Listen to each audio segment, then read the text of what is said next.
কুসুমপুর গ্রামে বাস করত এক যুবক। সে চালাতো ছোট্ট একটি ভাতের হোটেল। একদিন সেই হোটেলে দুইজন অপরিচিত ভদ্রলোক আসলো। এসে বলল, আমাদের কাছে পয়সা নেই, কিন্তু খুব খিদে পেয়েছে, কিছু কি খাবার পাওয়া যাবে? লোকটি বলল, নিশ্চিন্তে খান, ডাল ভাত খেয়ে যাবেন। তার কিছুদিন পর সেই লোক দুটো আবারও সেখানে ঘুরঘুর করতে লাগলো, এদিক ওদিক তাকাতে থাকলো। সেই হোটেলের মালিক তাদেরকে ডেকে বলল, আজও কি টাকা নেই? অসুবিধা নেই, দুটো ডাল ভাত খেয়ে যান, আর যখন টাকা থাকবে না নিশ্চিন্তে এসে ডাল ভাত খেয়ে যাবেন, কোনো সংকোচ করবেন না। লোক দুটো আরও কিছুদিন পর আবারও আসলো। সেদিন হোটেল ফাঁকা ছিল। হোটেল মালিকটি তাদের জিজ্ঞেস করলো, আপনারা কারা? এখানে কি কাজে আসেন? তারা বলল, আমরা হলাম যমরাজের দূত, কেউ মারা গেলে আমরা তাদের নিয়ে যেতে আসি। লোকটি শুনে খুব অবাক হলো এবং তাদের বলল, আচ্ছা তাহলে বলুন তো আমি কিভাবে কবে মারা যাব? একজন বলল, এই কথা আমরা বলতে পারি না, বলা নিষেধ আছে।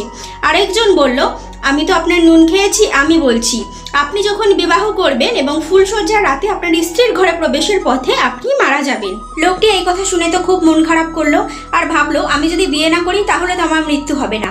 কিন্তু তার একজন প্রেমিকা ছিল আর বিয়ের ঠিক অনেকদিন আগে থেকেই হয়েছিল, সুতরাং বিয়ে তাকে করতেই হতো। সব কথা তার প্রেমিকাকে জানানোর পরেও সে কোনো মতেই বিয়ে ভাঙতে রাজি ছিল না। যথারীতি নির্দিষ্ট দিনে বিবাহ সম্পন্ন হলো। যখন ফুলসজ্জার ঘরে প্রবেশ করছে তখন দেখলো দরজার মুখে সেই দুজন যমদূত দাঁড়িয়ে। হোটেল মালিকটি তাদের কাছে হাত জোড় করে প্রার্থনা করলো যে একবার আমার স্ত্রীর সাথে দেখা করতে দিন, আমি শুধু তাকে সান্ত্বনা দিয়েই চলে আসবো, তারপর আমাকে নিয়ে যাবেন। কিন্তু তারা তার সেই কথা শুনতে নারাজ। তারা বলল, আমাদের কিছু করার নেই, আপনাকে এই মুহূর্ত থেকেই যেতে হবে। তার স্ত্রী ঘর থেকে সমস্ত কথা শুনতে পেল আর ভাবলো যে আমি যদি জোর করে বিবাহ না করতাম তাহলে হয়তো ও আজ বেঁচে থাকতো। ঠিক এমন সময় সেই ঘরের জানলায় ঠক ঠক করে আওয়াজ হতে লাগলো।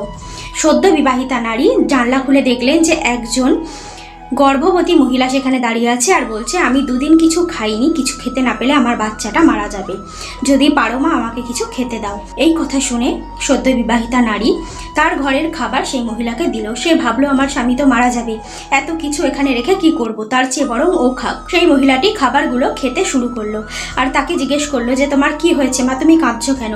সে ভাবলো, আমার স্বামী একটু পরেই মারা যাবে, আমি একে সব কথা বলে কি করব। সে চুপ করে থাকলো।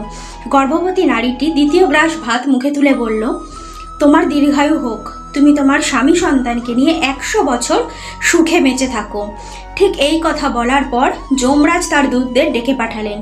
বললেন, ওই লোককে এখন এখানে আনা যাবে না, ওকে যে আশীর্বাদ করেছে আর ও যে আশীর্বাদ পেয়েছে আমার সাধ্য নেই সেই আশীর্বাদ ভেঙে ওকে আমার কাছে নিয়ে আসার।